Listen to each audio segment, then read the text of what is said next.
Assalamualaikum warahmatullahi taala wabarakatuh. Selamat tengah hari, salam sejahtera. Terima kasih kerana bersama-sama dengan kami dari Institut Kanser Negara untuk mendengar sedikit sebanyak penerangan ataupun kita boleh berbincang berkaitan dengan gastritis. Buat permulaan, biar saya mengenalkan diri saya. Nama saya Dr. Muhammad Syukri bin Jahid. Saya adalah pakar bedah upper GI dan juga bedah am. Mula berkhidmat di Institut Kanser Negara pada tahun lepas, 2020.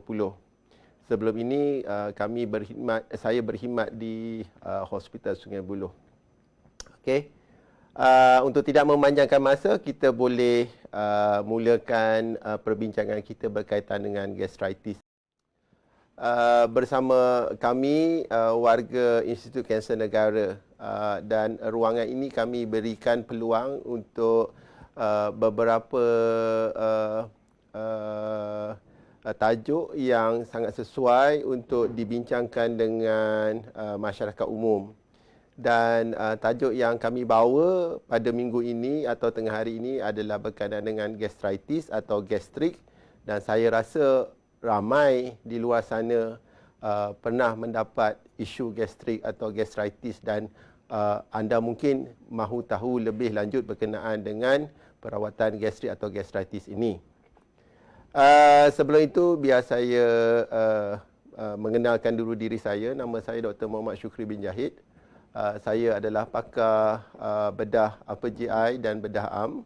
Mula berkhidmat di Institut Kanser Negara tahun lepas, ya, September 2020, dan sebelum itu saya berkhidmat selama hampir 12 tahun di Hospital Sungai Buloh. Untuk tidak memanjangkan waktu, kita boleh mulakan perbincangan kita, dan saya lebih gemar untuk perbincangan ini dilakukan secara spontan. Dan saya sebenarnya mengharapkan sekiranya ada interaksi dengan orang di luar sana ataupun orang awam untuk menjawab soalan-soalan yang lebih berkaitan dengan topik kita. Jadi dia tidaklah satu hala saja di mana saya hanya bercakap seorang di sini. Okey, kita mulakan perbincangan kita.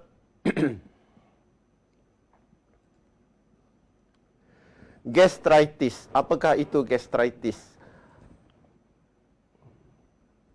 Okey, sebelum kita mulakan dengan tajuk gastritis ini, adalah wajar untuk saya memberi satu atau dua patah perkataan berkaitan dengan apakah itu organ-organ yang ada di dalam rongga abdomen.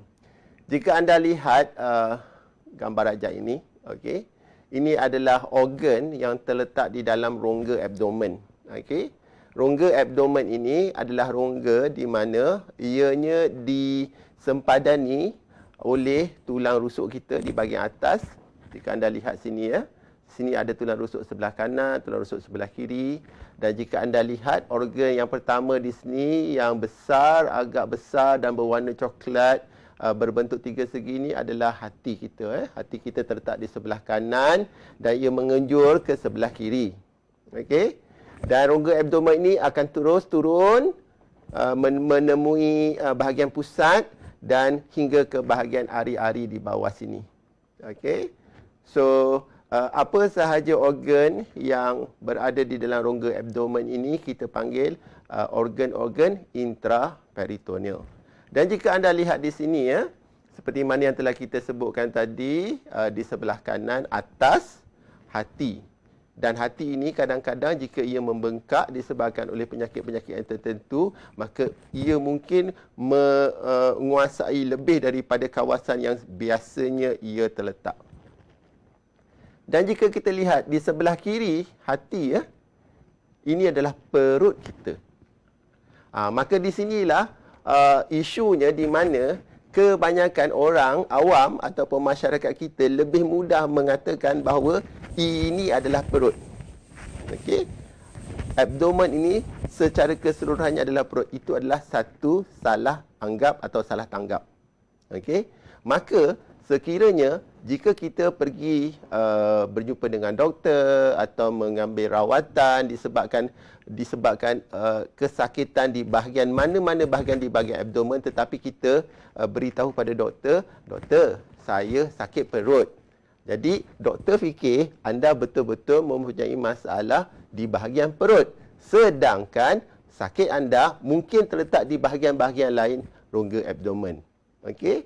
Jadi apabila kita berbincang atau bercakap berkenaan rongga abdomen ini, kita kena lebih spesifik ya. Apabila kita sakit, kita kena beritahu kepada perawat kita atau doktor di mana sakit itu. Kita tidak boleh kata ini semua perut. Ini adalah abdomen. Okey? A-B-D-M-O-N-E-N. Abdomen. Okey?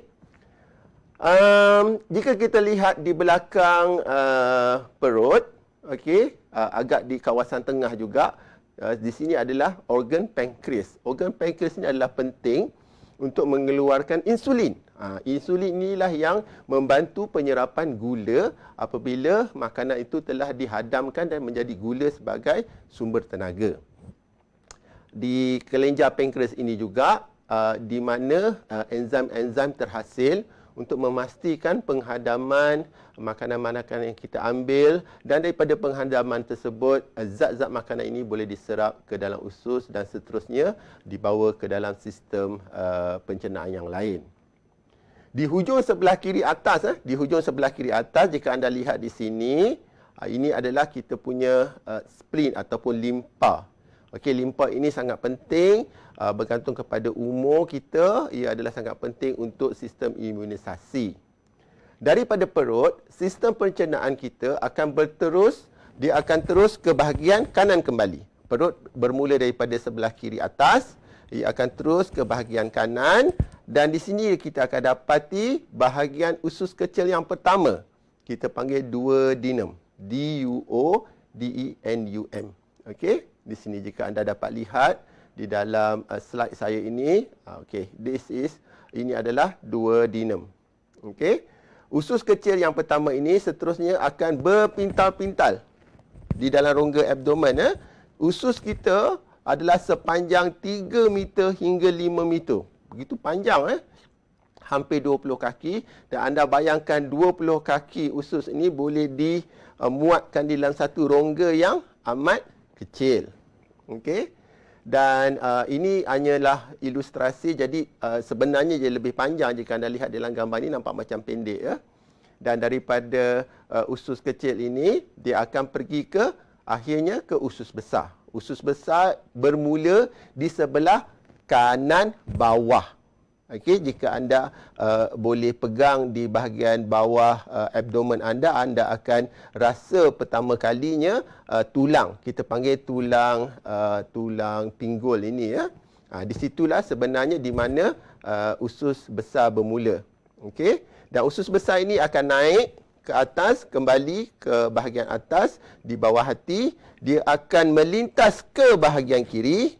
Dia akan turun ke bawah dan seterusnya ke belakang. Okey, dan seterusnya ke belakang ke bahagian dubur.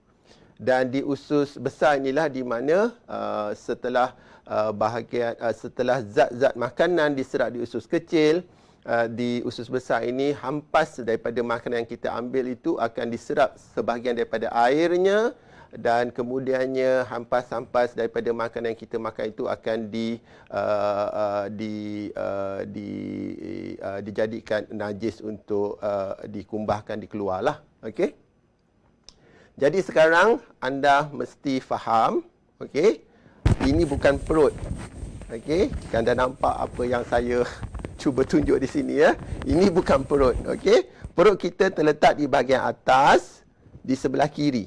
Okey, betul-betul di bawah tulang rangka ataupun tulang tulang rusuk sebelah kiri.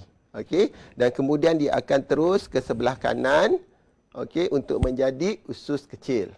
Okey, jadi secara keseluruhan ini adalah abdomen. Di dalam abdomen ada beberapa organ.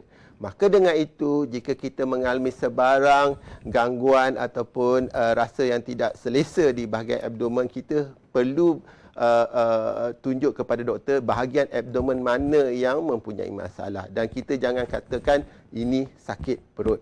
Okey? Kita lihat kepada slide saya yang kedua. Secara umumnya di dalam bidang perubatan dan apabila doktor ingin merawat pesakit yang datang dengan ketidakselesaan atau sakit di bahagian abdomen, kita mesti mengagak, kita mesti mengagak apakah kemungkinan besar penyakit yang sedang pesakit itu hadapi. Maka daripada itu adalah sangat penting untuk kita buat mapping, pemetaan. Okey? Jika anda lihat di sini ada 4 garisan di sini, 2 garisan tengah dan 2 garisan secara mendatar di sini. Ia membahagikan abdomen kita kepada 9 kawasan. Okey? 9 kawasan, okey? 3 kawasan di atas, 3 kawasan di tengah, dan selalunya kawasan di tengah ini dia selari dengan pusat. Okey? Dan juga 3 kawasan di bahagian bawah yang selari dengan bahagian ari-ari. Okey? Kenapa kita buat pemetaan ini? Ia akan lebih memfokuskan kepada apakah organ yang berada di kawasan atau di zon tersebut. Contohnya, jika kita sakit di sebelah kanan di bahagian bawah, di sini sebelah kanan bahagian bawah, ini kita panggil lower hypochondrium. Ini bermaksudnya kemungkinan besar sakit itu ada berkaitan dengan usus besar di sini ataupun appendix. Appendix kita di sini Jika anda lihat organ yang kecil ini dinamakan appendix. Okey. So doktor akan memberikan arahan ataupun permohonan untuk mendapatkan ujian-ujian lanjut untuk memastikan bahawa tekaan beliau ataupun suspek dia berkenaan dengan penyakit yang dia jangka itu adalah betul atau tidak. Okey. Dan sekiranya anda mengalami masalah pedih hulu hati. Orang kita selalu cakap pedih hulu hati, di mana hulu hati? Saya pun sebenarnya belajar daripada pesakit, tanya di mana hulu hati. Nak tahu hulu hati kat mana, kita kena tengoklah kat sini kan. Hati kita tu besar. Okey, so dia hampir menguasai keseluruhan bahagian abdomen di bahagian atas. Jika anda lihat di sini ia melampaui daripada atas sebelah kanan, atas tengah dan atas sebelah kiri. Okey. Sebab tu orang kata sakit hulu hati, sebab hulu tu mungkin di sini, hilir tu mungkin di sini. Wallahu alam, saya pun tak berapa pasti berkenaan dengan asal usul hulu hati tersebut. Tetapi apa yang kita tahu dari segi anatomi sainsnya, di sini kita ada hati dan di sini kita ada perut dan juga kita ada kelenjar pankreas. Okey. Jadi jika anda sakit di bahagian atas, sama ada kanan, tengah ataupun kiri, maka doktor akan membuat jangkaan atau memastikan bahawa organ-organ yang paling terlibat, yang kemungkinan besar akan terlibat adalah hati, perut, kelenjar pankreas. Okey? Itu secara umumnya lah. Maka daripada itu, seperti mana yang anda boleh lihat di sini, perkataan sakit perut itu, ayat sakit perut itu selalunya disalah tafsirkan. Doktor kadang-kadang dia fikir sesuatu, tetapi pesakit mentafsirkan sesuatu lain, ataupun pesakit bermaksud sesuatu penyakit, tetapi doktor anggap stomach. Okay, because pesakit cakap sakit perut. Okay. Jadi kita kenalah belajar. Jadi ini lebih memudahkan di peringkat perawatan dan juga masyarakat bahawa perut itu tidak semestinya abdomen. Okey, perut itu terletak di dalam abdomen. Di dalam abdomen ada banyak lagi organ-organ lain. Maka kita kena tahulah sebab sedikit sebanyak berkaitan dengan kawasan-kawasan yang terlibat. Okey, apakah simptom-simptom yang kerap berkaitan dengan gastrik atau gastritis? Okey, sebelum saya pergi dengan lebih mendalam berkenaan dengan salah sangka berkaitan dengan gastrik atau gastritis ini, Simptom-simptom yang selalu orang awam ataupun masyarakat datang ke perawatan di hospital, di klinik-klinik adalah selalunya seperti angin, ya. Angin, tidak sedap, rasa sebu, pedih hulu hati seperti yang mana yang kita bincangkan tadi. Ini adalah simptom-simptom yang sangat common, kita katakan sangat kerap diutarakan oleh pesakit apabila mereka berjumpa dengan doktor. Dan simptom-simptom ini kadang-kadang adalah sangat subjektif untuk kita tentukan dari mana, apakah puncanya. Okey, ia lebih mudah sekiranya pesakit itu dia ada sejarah penyakit yang telah dipastikan sebelum ini. Contohnya penyakit di bahagian perut, stomach, memang confirm ada gastritis, ya. Pemeriksaan endoskopi telah dilakukan, pesakit telah mendapatkan rawatan, jadi sejarah ini telah ada dan pesakit ada pun reportnya, jadi lebih mudah. Simptom ini otherwise dia jadi sangat umum dan agak sukar. Sebab tu kadang-kadang pesakit kerap datang kembali ke hospital atau ke klinik dengan aduan bahawa penyakit mereka tu tidak dipastikan dengan betul, tidak diberikan perawatan dengan betul, tapi sebaliknya sebenarnya dia banyak salah tafsir dan salah faham, ya.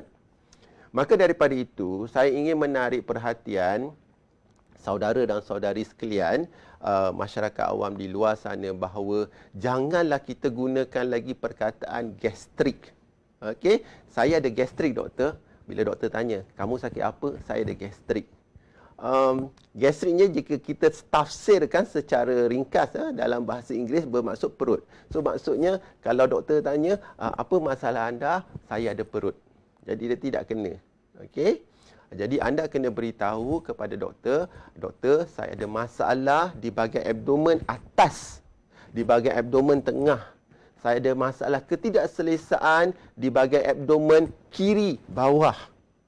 Okey. Dan ini juga diikuti dengan simptom-simptom lain. Contohnya 1, 2, 3, 4. Okey. Contohnya kalau orang ada kanser perut, ya, dia boleh beritahu pada doktor, doktor, saya ada rasa tidak selesa pada bahagian abdomen atas. Selepas makan saya cepat rasa kenyang, lepas makan saya rasa macam nak muntah. 2-3 bulan ke belakang ini saya rasa macam saya kehilangan berat badan yang agak drastik. So simptom-simptom ini mestilah diberitahu kepada doktor.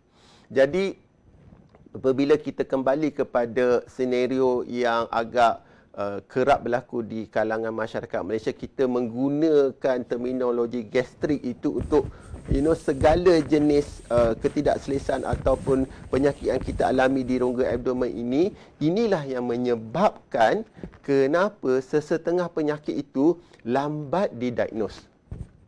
Contohnya, tuan-tuan dan puan-puan, kanser usus, kanser perut, kanser usus besar, kebanyakannya agak lewat didiagnoskan sebab pesakit kerap datang ke klinik dengan mengatakan, saya ada gastrik, saya cuma perlu ubat gastrik, saya dah biasa makan ubat gastrik, saya nak sambung ubat gastrik. Okey, maka di sinilah di mana banyak perkara telah disalah tafsirkan yang lebih meragukan kita, lebih merisaukan kita. Banyak penyakit tidak dirawat dengan betul. Okey, saya harap penjelasan saya yang agak panjang sedikit ini buat permulaan ini dapat menjelaskan beberapa isu dan dapat membantu bukan saja masyarakat awam di sana, di luar sana, malah doktor-doktor muda di klinik-klinik kesihatan supaya berinteraksi dengan lebih bertanggungjawab dengan pesakit, sebab kita juga perlu mengajar pesakit terminologi-terminologi yang betul. Jadi apabila pesakit datang kembali, mereka lebih tahu berkenaan dengan sejarah kesihatan mereka. Okey, saudara-saudari, jika anda dapat lihat di slide saya sekarang ini saya ingin menunjukkan sistem pencernaan kita bermula daripada mulut. Okey, esophagus, di sini esophagus kita bermula daripada mulut, sambung di belakang dada, kemudian ia sambung ke perut. perut yang sebenarnya di sebelah kiri atas. Kemudian dia pergi sebelah kanan, bermulanya usus kecil yang saya katakan tadi sepanjang 3 hingga 5 meter. Kemudian ia akan bersambung semula ke usus besar. Okey, sebelah kanan, usus besar pergi ke sebelah kiri dia turun ke bawah dan seterusnya ke dubur. Dan jika kita lihat perut, sebab kita punya fokus hari ini adalah berkenaan dengan gastritis. Okey, jika kita lihat perut, tujuan utama perut atau fungsi utama perut adalah untuk menyimpan makanan. Okey, ia sebagai kantung. Dia ada tujuan kenapa dia nak simpan makanan. Sebab apa yang kita makan tu, sama ada ianya kotor, sama ada ianya terlalu kompleks dan begitu besar kuantitinya, ia perlu dicernakan secara separa ataupun separa cerna. Dan segala kekotoran, segala kuman yang anda makan bawa masuk ke dalam perut, sebelum dia masuk ke dalam sistem badan kita, ia perlu dibersihkan. Maka daripada itu, Tuhan jadikan perut kita ada asid. Ini adalah sesuatu benda yang sangat kita katakan sangat ajaib. Bagaimana perut kita, kantung yang sebesar itu boleh menampung asid yang begitu kuat. Jika kita ukur, sebab kita ada mesin yang kita boleh mengukur tahap keasidan atau tahap pH di dalam perut. pH di dalam perut adalah serendah 4 hingga 2. Ia maksudnya kuat sangat asid tu. Tetapi kenapa kita tidak sakit? Kenapa perut kita tidak bocor? Sedangkan asid itu, sekiranya ia pergi naik ke atas dalam esophagus, dengan sekelip mata anda akan rasa sakit. Okey? Jadi di sini tugasan asid di dalam perut itu adalah penting. Maka anda kena ingat sebab saya akan sentuh balik isu ni nanti di akhir topik kita nanti, di mana asid ni sekiranya kita hentikan dia, okey, ataupun dalam bahasa Inggerisnya kita suppress the acid production di dalam perut, maka perut kita tidak boleh membersihkan makanan daripada segala kuman. Perut kita akan mendapat jangkitan kuman dan makanan-makanan tersebut yang kita makan pun tidak dapat dihadamkan secara separa. Inilah isu-isunya di mana sentiasa apabila kita selepas makan, untuk orang-orang yang terbiasa dah terlampau lama mengambil ubatan, dia akan rasa sebu. Perut dia rasa penuh. Dia rasa lepas 4, 5, 6 jam rasa macam makanan tu tak turun. Okey? Okey, ini fungsi perut. Makanan disepara hadamkan dan kemudiannya turun ke usus kecil. Di dalam usus kecil yang pertama ini atau duodenum yang saya katakan tadi, makanan ini juga yang telah disepara hadamkan di perut akan dicampur dan diolah dengan hempedu yang turun daripada hati dan juga pudi hempedu di sini, dan ia juga akan dicampur atau diolah bersama-sama dengan jus-jus daripada kelenjar pankreas. Ingat tadi saya katakan di bahagian belakang perut ada satu kelenjar yang sangat penting, kita panggil kelenjar pankreas, di mana ia menghasilkan insulin dan juga enzim-enzim untuk pencernaan. Okey. Tuan-tuan dan puan-puan, ini adalah antara simptom-simptom yang saya telah sentuh serba sedikit tadi berkenaan dengan sebarang penyakit ataupun ketidakselesaan di bahagian rongga abdomen atas, ataupun yang sebelum ini selalu kita katakan gastrik atau angin. Okey. Dia boleh datang dengan kekerapan muntah, loya, stomach burn, kita katakan pedih ulu hati. Ini kita kata heartburn. Heartburn ni atau penyakit reflux yang kita akan sentuh dengan lebih mendalam nanti, ataupun setengah orang kata stomach upset ataupun dyspepsia. Ni yang kita kata tak tahu apa perkataan nak cakap.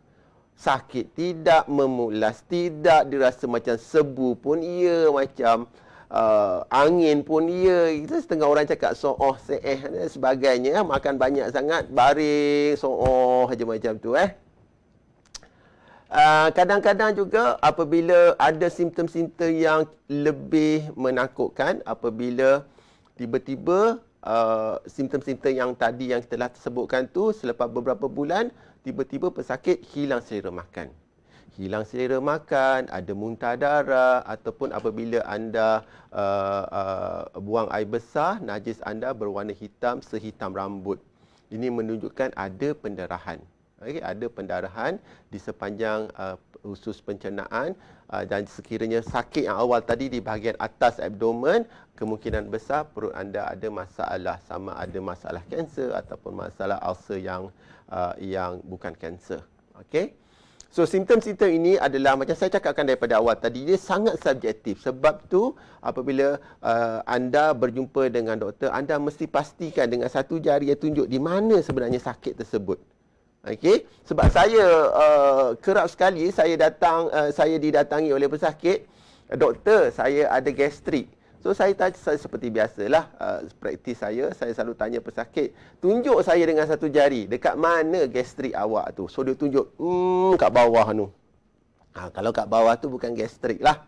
Okey, so sebab kita tahu dekat bawah tu apa organ di dalam abdomen tersebut, di sebelah bawah kanan lain, di sebelah bawah tengah lain, di sebelah bawah kiri lain. Okey. Jadi, apakah sebenarnya itu gastritis? Sekarang ni jika kita tumpukan secara lebih fokus, penyakit gastritis itu sendiri.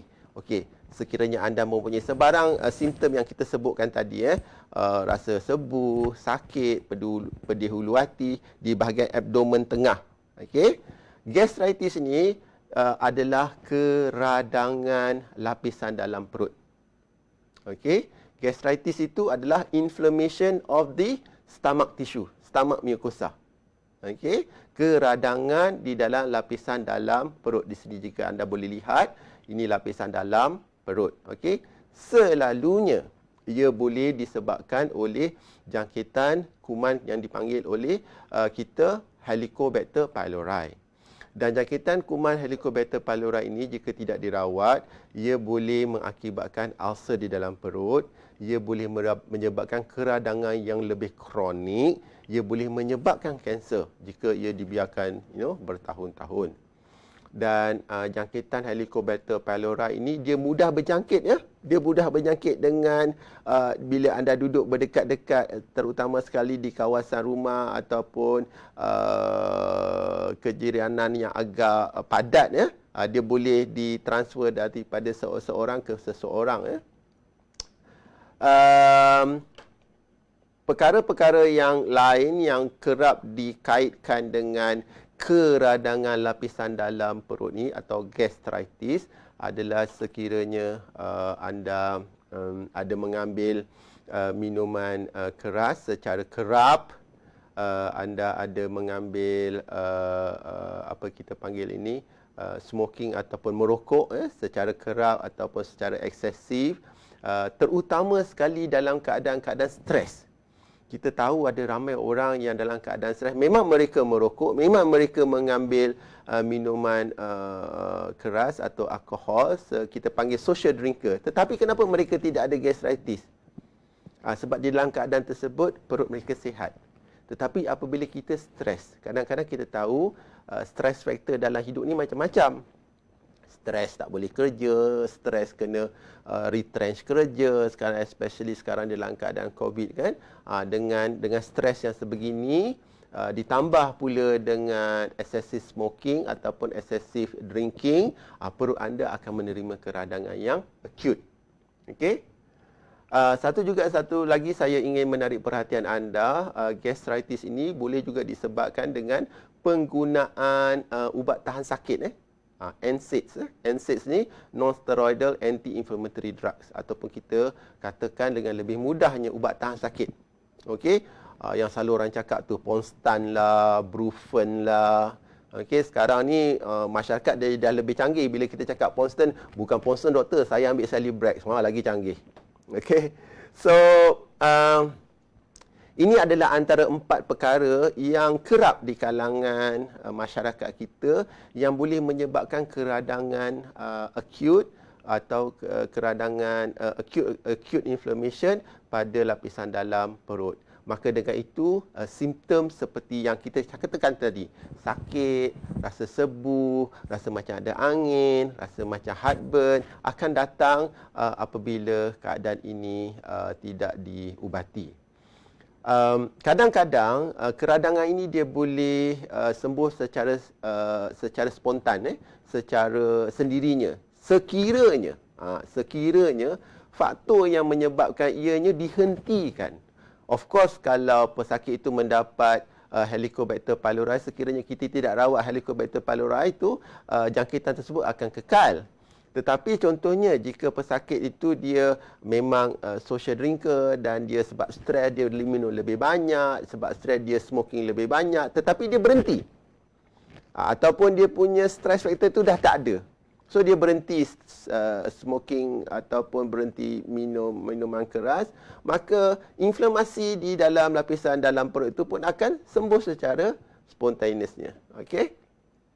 Begitu juga dengan pengambilan ubat tahan sakit. Kadang-kadang ni ubat tahan sakit ni, yalah kita nak pergi jumpa doktor susah. Nak ambil appointment, nak jumpa doktor pakar ortopedik, appointment panjang. So kadang-kadang orang lebih mudah beli ubat tahan sakit di luar sana, sementara dapat appointment tu kadang-kadang bila dah ambil ubat tu dia dah terbiasa, appointment pun dia dah tak ingat nak ambil. Okey? Jadi kalau bolehlah siapa-siapa di luar sana yang kerap mengambil ubat tahan sakit tanpa preskripsi daripada doktor yang betul, elok kita berhentikan sebelum perut kita mendapat keradangan gastritis ini. Ini adalah antara komplikasi-komplikasi keradangan akut. Tadi perut kita mendapat keradangan ataupun kita panggil gastritis disebabkan oleh jangkitan, disebabkan oleh pengambilan ubat tahan sakit berpanjangan, disebabkan oleh stres, minuman keras dan merokok dalam keadaan stres. Lama kelamaan ia boleh menyebabkan ulcer. Okey, jika anda boleh lihat di sini, ini bahagian dalam perut. Ulcer ini adalah satu luka yang dalam, satu luka yang dalam di bahagian perut di mana perut anda boleh bocor. Sebab itu anda mungkin pernah dengar ada pesakit yang perutnya bocor, terpaksa dimasukkan ke dalam ward dan dilakukan pembedahan untuk menutup kebocoran tersebut. Bukan saja kita perlu menutup kebocoran tersebut, maka malah rongga abdomen tersebut mesti dicuci. Kadang-kadang bila kita buat pembedahan, dalam rongga abdomen tu penuh dengan makanan sebab perut tu dah bocor. Ya?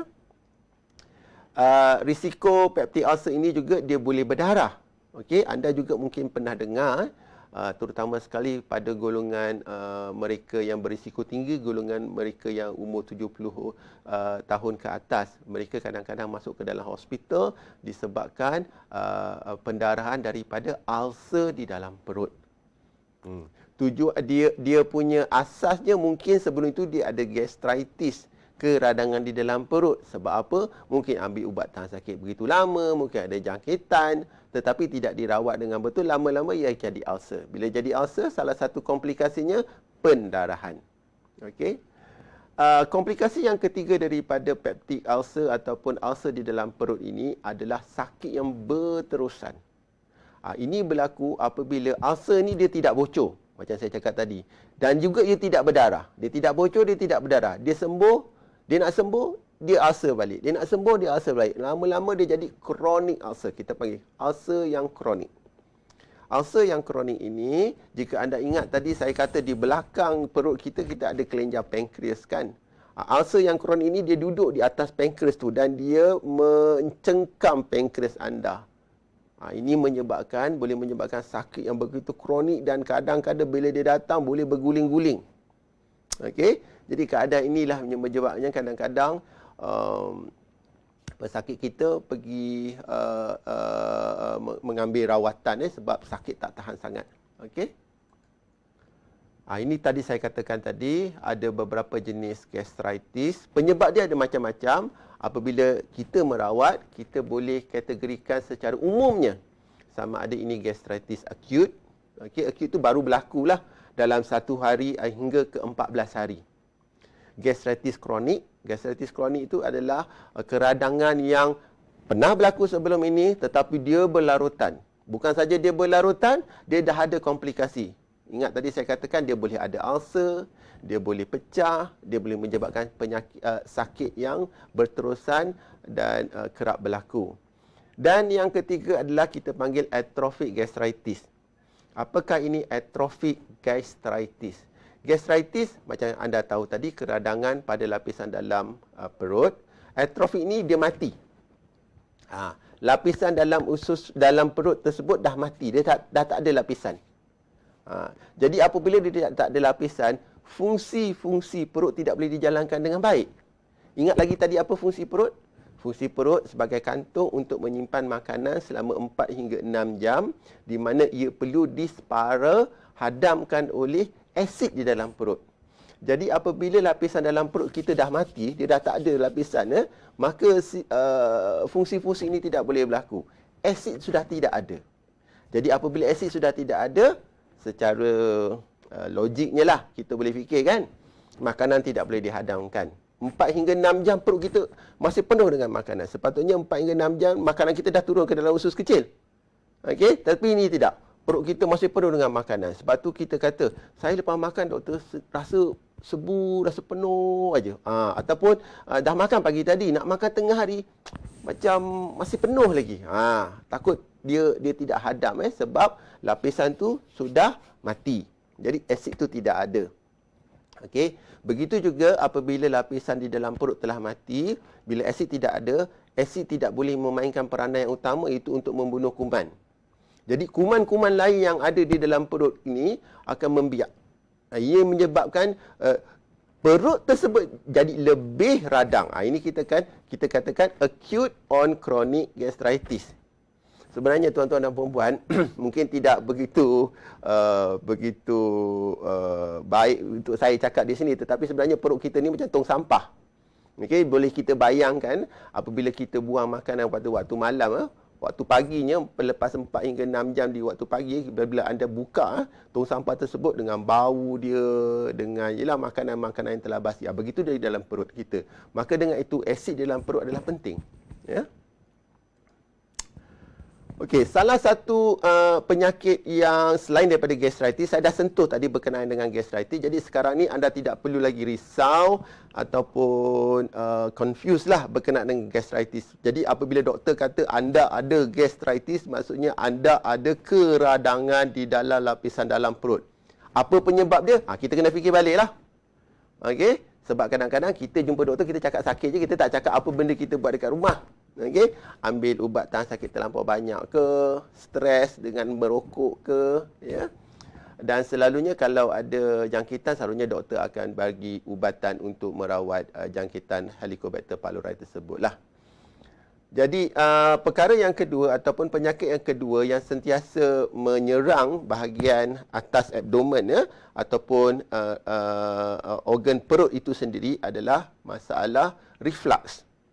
Apakah ini masalah reflux? Reflux itu jika anda lihat di slide saya ini adalah esophagus. Esophagus ni saluran makanan daripada mulut turun ke dada. Kemudian dia akan bersambung, daripada situ dia akan bersambung dengan perut. Perut tadi kita kata sebelah kiri atas kan? Sebelah kiri atas dan dia terus ke sebelah kanan. Okey. Dan jika anda lihat di sini di sini dia ada macam pintu kita panggil sphincter. Dia macam pencerut. Jadi apabila kita makan, sebenarnya pencerut ni dia buka. Kalau kita tak buka, apa jadi? Kita akan muntah. Okey. Macam mana dia buka? Sebab kita ada otak dan kita ada tulang belakang yang semua ni dia akan cuba sinkronisekan pergerakannya. Ini sepatutnya sebab itu jika sekiranya seseorang itu mengalami masalah stroke ataupun angin ahma, apabila bahagian-bahagian tertentu otak yang mengawal pergerakan ini telah mati ataupun tidak mendapat oksigen atau tidak mendapat aliran darah, maka dia mendapati kesukaran untuk menelan. Dia tidak sinkronis. Proses menelan dan proses sphincter itu untuk buka, dia tidak selari. Dia tidak selari, tidak seirama. Okey. Jadi apabila kita makan tu akan masuk, makan tu akan ditolak ke bawah, sphincter tu akan buka untuk masa beberapa saat saja, kemudian sphincter tu mesti tutup. Sebab apa jika tidak tutup, tuan dan perempuan? Jika dia tidak tutup, semua makanan tu boleh naik atas balik. Ini kita katakan keadaan ataupun penyakit yang kita katakan reflux. Okey, ataupun mungkin anda pernah dengar sebelum ini orang cakap GERD. GERD, Gastroesophageal Reflux Disease. Kenapa gastro? Sebab dia daripada perut. Kenapa esophagus? Sebab dia reflux ke dalam esophagus. Reflux disease. Okey, GERD atau GOT. Okey, sebab bergantung kepada American English ataupun British English yang kita pakailah. Alright. Satu perkara yang unik berkaitan dengan penyakit reflux ini adalah kita selalu fikir reflux ini adalah asid sebab dalam perut ada asid. Betul, memang asid tu boleh naik. Tetapi kebanyakan masa reflux kita tu adalah makanan. Reflux kita tu adalah air yang kita minum. Reflux kita tu adalah angin yang di dalam perut tu. Okey, tetapi ini jangan anda salah sangka ataupun jangan anda salah taksir pula dengan angin yang selalu orang kita, terutama di kalangan masyarakat Melayu yang suka keluar angin tu, sendawa banyak-banyak. Ini badan bila angin keluar satu badan semua rasa lega. Bukan bermaksud itu. Sebab dalam perut kita tu dia sebagai kantung, dia memang dalam keadaan kosongnya dia memang ada angin. Okey. Jadi bergantung kepada pergerakan perut itu ataupun kita kata peristalsis, kadang-kadang bila angin itu tidak turun ke bawah, dia naik ke atas, dia akan dapat reflux angin. Okey. Jadi penyakit reflux ini dia boleh reflux angin, dia boleh reflux asid, dia boleh reflux air, dia boleh reflux makanan. Bergantung kepada keadaan apa semasa anda hadapi itu. Sebenarnya reflux ini boleh dikategorikan lagi sama ada reflux yang normal atau reflux yang kita panggil pathological. Reflux yang normal ni maksudnya sekali-sekala kita ada reflux, is okay, is fine. Contohnya makan terlampau banyak kan, kita tak ada tomat ninah, makan masuk, especially nak bulan puasa, makan lepas tu pergi sembahyang tarawih, kita rokok, kita sujud, semua macam nak terkeluar. Jadi untuk orang-orang yang dah sememangnya ada sphincter tadi tu, injap antara esophagus dengan perut yang longgar, maka lebih mudahlah dia mendapat reflux angin, reflux air ataupun makanan yang lepas dia makan tadi itu. Okey, ini sebenarnya kita panggilkan reflux yang common ataupun physiological reflux sebab ia berlaku pada sekali-sekala sahaja, bukan pada waktu-waktu yang kerap. Okey, dan dia tidak melibatkan sebarang masalah di dalam perut atau esophagus. Tetapinya sekiranya anda mengalami masalah reflux yang kerap, kerap, ia mengganggu hidup anda. Hampir tak boleh kerja, kena ambil MC, sakit teruk, muntah darah. Dan apabila doktor teropong ataupun kita melakukan pemeriksaan endoskopi, memang ada ulcer di dalam esophagus, memang ada keradangan di dalam esophagus. Ini kita panggil pathological reflux. Okey, pathological reflux ni memang perlu dirawat lah. Okey. So, anda telah tahu tadi nombor 1, penyakit yang kerap menyerang di bahagian atas abdomen, terutama sekali organ perut adalah 1, gastritis, iaitu keradangan di dalam lapisan dalam perut. Nombor 2, reflux. Dan reflux dia boleh pathological reflux, dia boleh physiological reflux. Physiological reflux tu reflux yang sekali-sekala lah, yang lepas makan, terlebih makan tu, yang anda sendawa sedikit-sedikit tu, itu reflux biasalah tu. Kadang-kadang kita reflux pun ada, tapi kita tak sedar. Kita tak sedar. Reflux tu berlaku tapi kita tak sedar. Itu pun ada. Okey. Ingin saya menarik perhatian anda bahawa salah satu penyakit yang berkaitan dengan anatomi yang menyebabkan seseorang itu boleh menyebabkan mereka mendapat reflux adalah hiatal hernia. Okey, apakah itu hiatal hernia?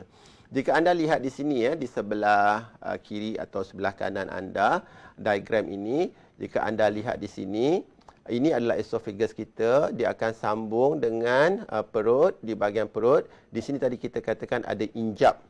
Okey. Dan injap ini dia ada banyak kuasa-kuasa yang menentukan sama ada dia kuat atau tidak kuat. Dan salah satu daripada faktor yang menentukan sama ada ia kuat atau tidak kuat adalah otot di sekeliling injap ini. Okey. Sekiranya otot di sekeliling injap ini adalah longgar, maka di sini anda boleh lihat perut anda boleh naik ke dalam rongga, tadi di rongga abdomen kan? Perut kita di rongga abdomen. Sekarang perut anda naik di rongga dada. Okey? Dan jika anda lihat di gambar ini, perut kita dah naik di rongga dada. Okey, dia tak sepatutnya duduk di dalam dada. Okey, dia mesti duduk di rongga abdomen. Ini menyebabkan kemungkinan anda mendapat reflux tu lebih kerap, malah ia boleh berlaku hari-hari. Okey, dan jika anda lihat di gambar rajah di sebelah sini ini berlaku kelonggaran injap, kelonggaran di bahagian otot di bahagian diaphragm ini menyebabkan perut anda akan mendapat hiatal hernia. Dia akan herniate. Hiatal hernia itu maksudnya sesuatu yang keluar daripada rongga asalnya pergi ke rongga tempat lain ataupun pergi ke keluar. Kita panggil herniation. Okey. Maka ia menyebabkan pesakit itu lebih mudah mendapat reflux angin, reflux air, reflux makanan. Okey. Maka untuk mereka yang mempunyai masalah hiatal hernia, ia mesti melakukan pembedahan untuk membetulkan kelonggaran pada injap ini ataupun pada otot yang mengawal injap di sekeliling kawasan injap tersebutlah. Okey, dan pembedahan ini sebenarnya dia sangat ringkas, sangat mudahlah dan boleh dilakukan cepat dan pesakit boleh balik hampir the very next morning ataupun esok paginya dah boleh baliklah. Okey, dan pembedahan ini biasanya kita lakukan secara pembedahan terbut lubang lah.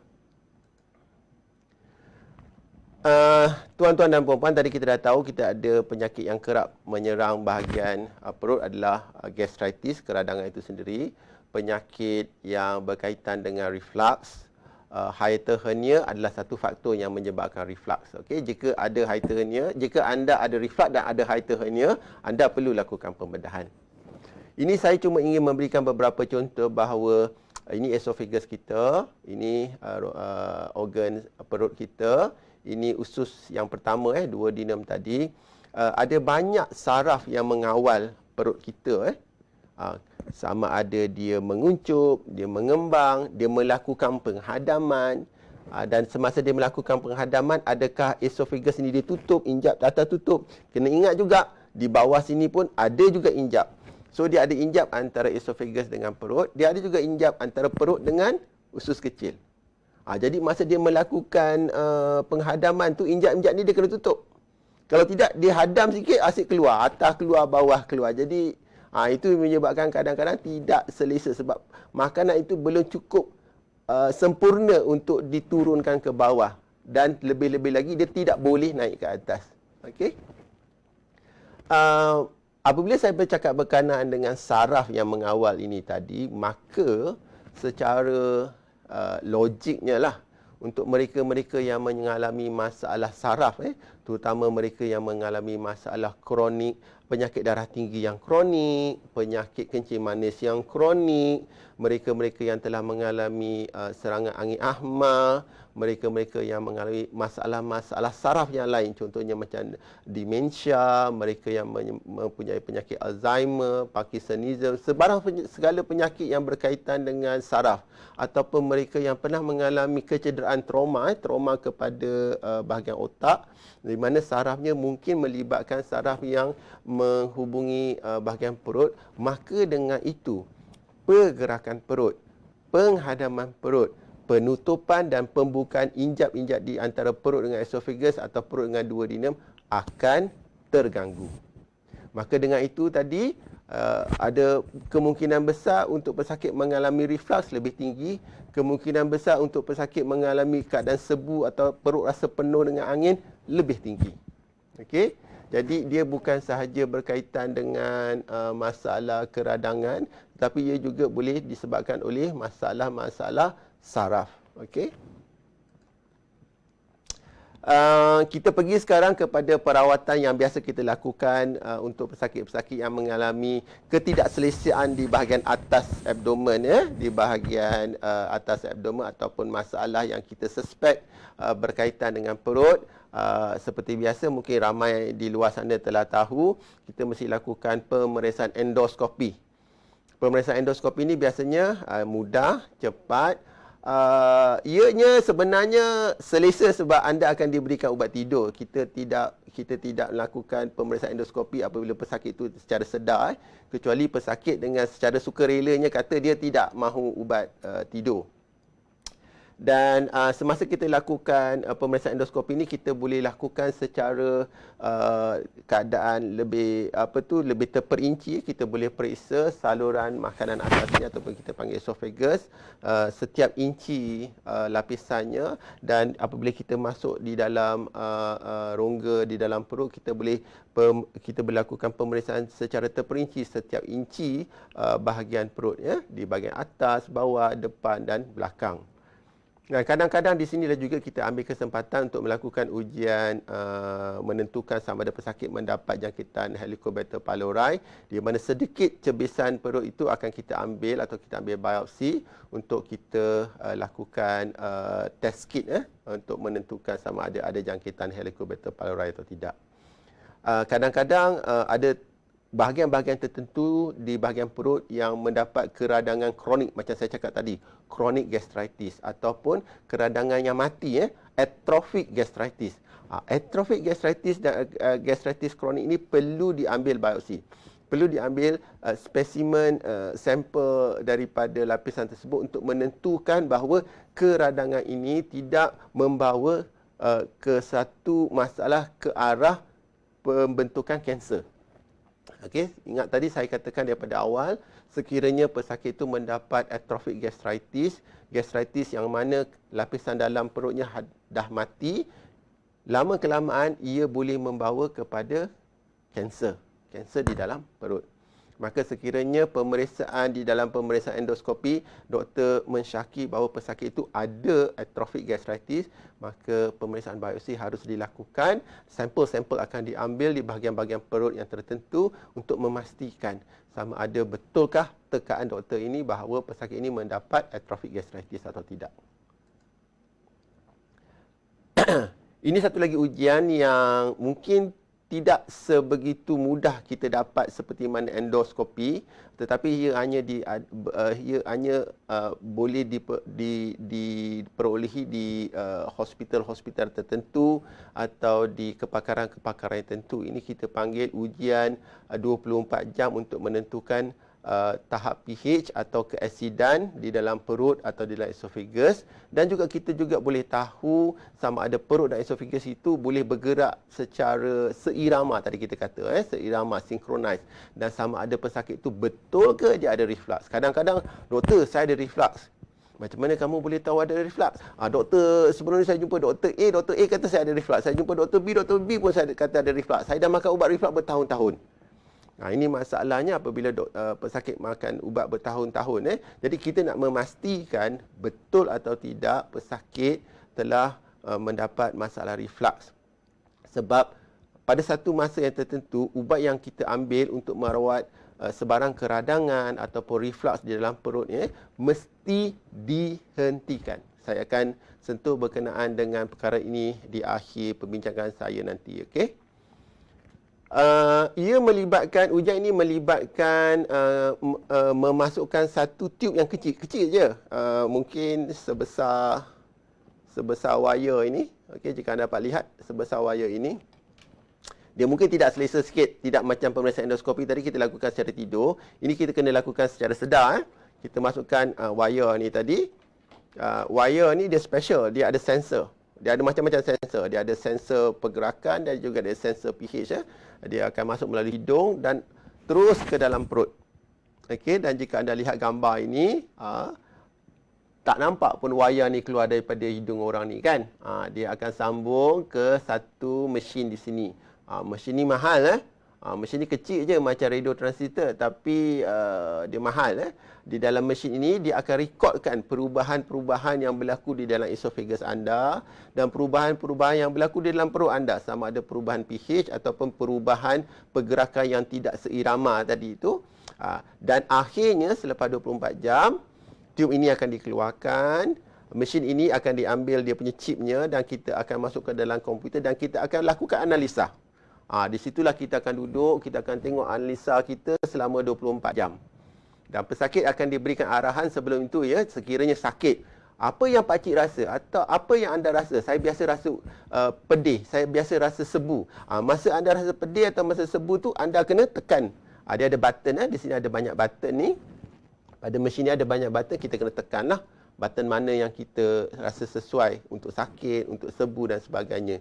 Jadi apabila kita analisa pemeriksaan ini selepas 24 jam, jadi kita boleh tahu betulkah pesakit itu mendapat reflux pada waktu yang tertentu, pada minit yang tertentu, pada saat yang tertentu, pada waktu ia menekan butang sakit. Apakah berlaku pada waktu itu? Kita boleh tahu secara kita panggil real time, apa sebenarnya berlaku. Sekiranya tidak ada apa-apa berlaku, maka ini menjadi kita katakan satu hard evidence, satu bukti yang kukuh yang mana kita perlu beritahu pada pesakit. Lihat di sini, pada waktu 8.30 malam, 8.30, 8.30 minit, 45 saat, anda tekan butang, anda kata sakit, sebu, tapi tidak ada apa-apa berlaku. Maka anda kena ingat, penyakit-penyakit sakit yang sebegini sekiranya berulang kali selepas ini, janganlah kita kaitkan lagi dengan perut. Maka dengan itu perut anda tidak ada masalah. Okey? Dan begitu juga dengan pesakit-pesakit yang telah mendapat rawatan ubatan secara bertahun-tahun. Kadang-kadang kita nak tahu sebab ubatan ini mesti kita berhentikan. Pada satu-satu masa mesti berhenti. Dia tak boleh ambil secara berterusan. Jadi kita perlu lakukan ujian ini untuk menentukan sama ada pesakit telah sembuh ataupun penyakit itu telah menjadi lebih kronik. Okey?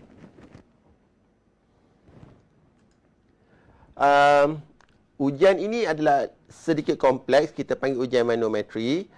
Gambar rajah yang anda dapat lihat ini sebenarnya adalah gambar rajah 3 dimensional, 3 dimensi, di mana kita boleh lihat kontraksi, kita boleh lihat pressure dan kita boleh lihat pergerakan di esophagus. Ujian-ujian ini biasa kita lakukan untuk pesakit-pesakit yang ada masalah menelan. Untuk orang tua yang ada masalah menelan, tak boleh telan, rasa makanan sangkut dan sebagainya. Masalah-masalah reflux yang kronik. Selain daripada kita buat ujian tadi, ujian pH dan impedance, kita juga boleh lakukan ujian manometri untuk menentukan sama ada esophagus itukah sebenarnya yang menyebabkan masalah reflux ini. Okey. So ini saya tak akan terang dengan lebih lanjut sebab ia akan lebih kompleks. Tapi cukuplah di sini kita katakan bahawa ujian-ujian ini boleh kita lakukan untuk lebih memastikan apakah masalah sebenar yang anda hadapi. Okey, di sini saya ingin menyentuh sedikit berkenaan dengan ubat gastrik. Tadi kita cuba selesaikan masalah salah tanggap berkenaan dengan gastrik. Selepas ni tak nak guna perkataan gastrik lagi. Kita cakap gastritis atau sakit di bahagian atas abdomen. Okey. Ubat yang biasa kita beri untuk penyakit gastritis atau mereka-mereka yang ada tadi keradangan di dalam perut, masalah reflux, adalah ubat yang menghentikan asid di dalam perut.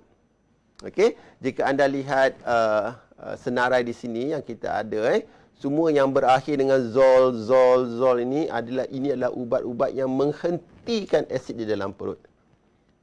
Ingat lagi tadi, apakah dia fungsi perut kita? Ia adalah sebuah kantung untuk menyimpan makanan, untuk disepara hadamkan oleh asid, dan asid ini juga berfungsi untuk mematikan kuman-kuman di dalam makanan tersebut. Okey, maka sekiranya anda mengambil ubat menghentikan asid lebih daripada 8 minggu atau kadang-kadang lebih daripada 12 minggu, maka selama 12 minggu, 3 bulan tu perut tak ada asid, apa berlaku? Anda akan dapat masalah kedua pula. Tadi masalah satu tadi tak selesai. Sekarang dapat masalah nombor 2. Sebab itu, sebelum kita prescribe ataupun kita mengeluarkan preskripsi ubat menghentikan asid ini, ataupun kita panggil PPI, proton pump inhibitor, PPI, sama ada doktor ataupun pesakit itu sendiri sebelum mereka minta atau mereka beli. Sekarang boleh beli boleh beli over the counter. Sebelum kita ambil, kita kena pastikan bahawa kita mempunyai diagnosis yang tepat. Dan apabila kita melakukan preskripsi, kita kena tahu ubat ini pada satu masanya nanti mesti dihentikan. Dan jadi satu masalah di Malaysia terutamanya, tuan-tuan dan puan-puan, apabila kita dah terbiasa dengan istilah gastrik dan kita telah terbiasa dengan ubat gastrik, orang selalu cakap, saya tak boleh hidup kalau tak ada ubat gastrik. Nanti gastrik saya datang. Okey, ini masalahnya apabila dah terlampau lama bergantung dengan ubat proton pump inhibitor atau ubat yang menghentikan asid di dalam perut. Okey, apabila kita berhenti, anda telah mengambil begitu lama, suddenly anda berhenti, tiba-tiba anda akan mendapat lambungan asid yang begitu tinggi. Kita panggil rebound acid hypersecretion. Okey. So ini tidak baik, okey. Dan ada juga beberapa komplikasi-komplikasi lain yang saya akan sebutkan nanti. Selain daripada ubat, seperti yang saya katakan tadi, of course ubat itu hanya doktor yang perlu lakukan preskripsi. Anda kalau boleh jangan beli over the counter. Dan untuk doktor-doktor muda di luar sana, di klinik-klinik, please look into this. If you have actually prescribed your patient with PPIs, it has to be only on a certain specific time frame. It has to be stopped, it has to be de-escalated, and you have to review back your patient. Okay? Untuk penyakit gastritis tadi yang kita katakan keradangan di dalam perut ataupun reflux, saya boleh katakan 50% daripada masalah anda boleh selesai sekiranya anda lakukan perubahan gaya hidup yang lebih sihat. Ya. Nombor satu, macam saya katakan tadi, of course kita ada social drinker, kita ada orang yang smoking or social smokers, tetapi dalam keadaan-keadaan stres macam saya katakan tadi, walaupun anda ambil alkohol sedikit, walaupun anda merokok sedikit, ia akan lebih memudaratkan keadaan keradangan di dalam perut tersebut. Okey. Makan yang lebih mengikut waktu. Banyak kita sekarang sebab tekanan hidup, makan tak tentu waktu, dan juga sekarang ni fenomena orang nak kurus, orang nak buat bariatric surgery, itu satu lagi topik yang kita akan sentuh insya-Allah kemudian. Orang nak kurus, buat intermittent fasting, tak nak makan, ini sebenarnya salah. Dan sebenarnya ia menyebabkan boleh menyebabkan keradangan di dalam perut. Okey. Weight loss, saya bukan suruh anda kurus, tetapi mengamalkan pemakanan serta gaya hidup sihat untuk kekal sihat di dalam berat badan yang ideal supaya masalah hiatal hernia tidak berlaku. Ingat tadi saya katakan hiatal hernia di mana injap antara esophagus dengan perut menjadi longgar, disebabkan itu maka perut kita akan herniated ke dalam rongga dada. Apabila anda mempunyai berat badan yang tidak ideal, BMI lebih daripada 30 dan ke atas, maka banyak lemak akan masuk di kawasan tersebut. Maka lemak-lemak inilah yang akan melonggarkan kawasan otot tadi, maka lebih mudahlah anda akan mendapat hiatal hernia dan komplikasi reflux. Okey. Smoking saya telah katakan tadi. Jangan tidur dalam keadaan perut yang keras, bukan perut yang seluar yang ketat dengan belt yang ketat. Sekarang ni ramai orang nak kurus pakai bengkung bengkung macam-macam jenama ada pakai bengkung. Itu tidak baik.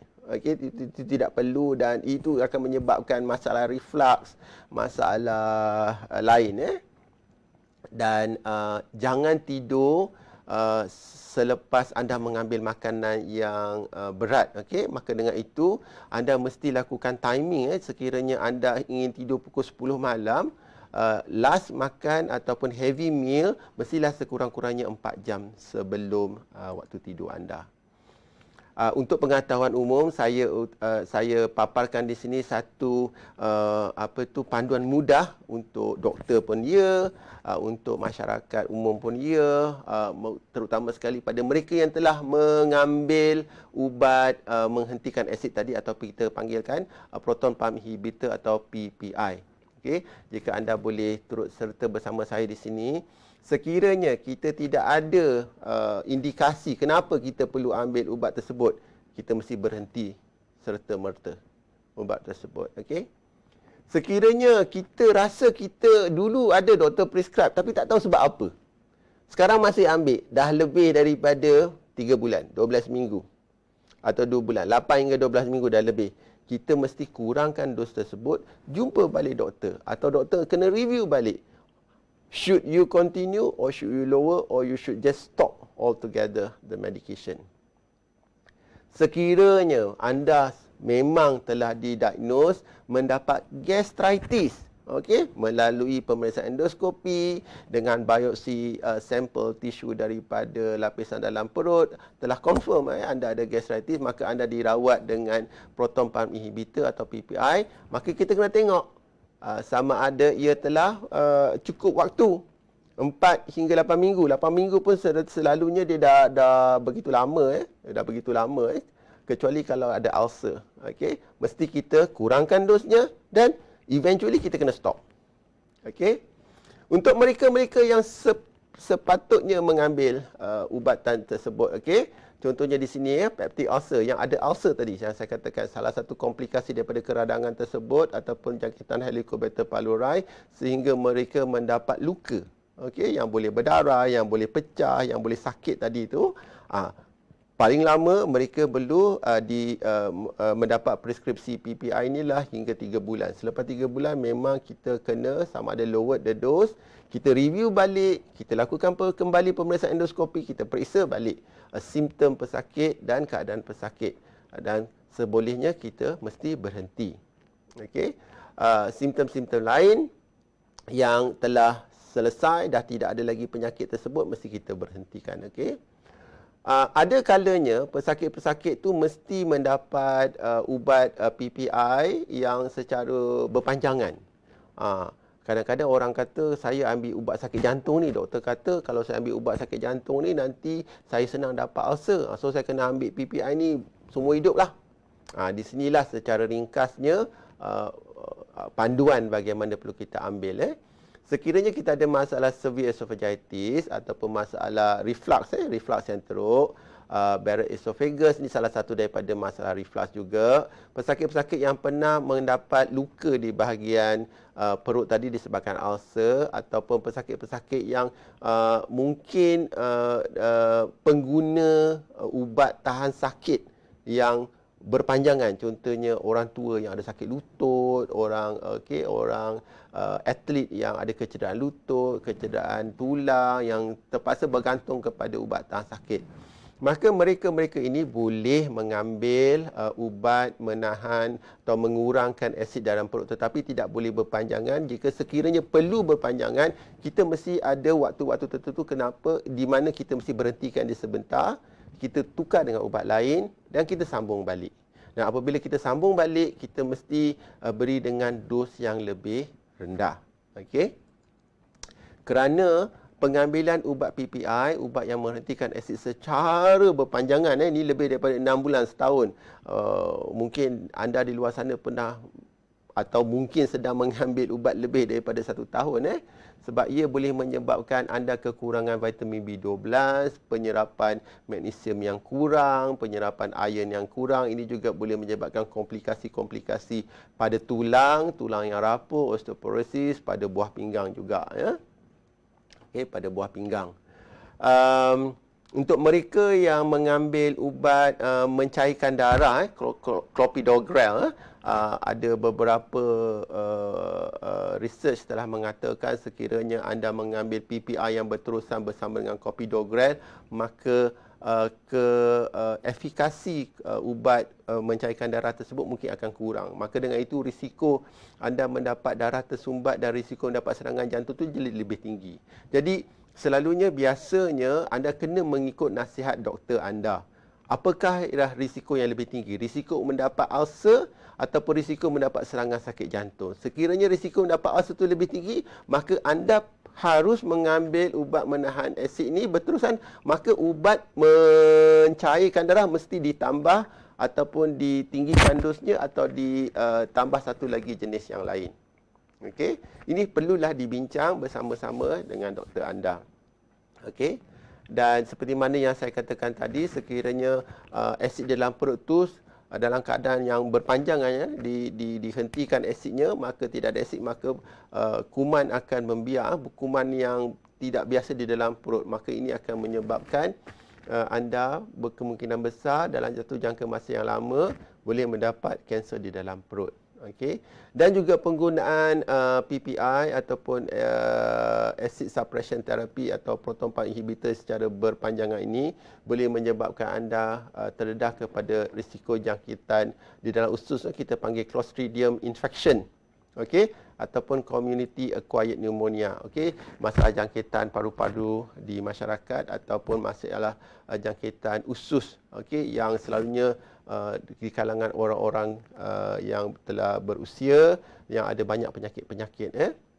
So ini antara risiko-risiko sekiranya kita mengambil ubatan ini tanpa preskripsi yang betul, tanpa review dan secara berpanjangan. Okey.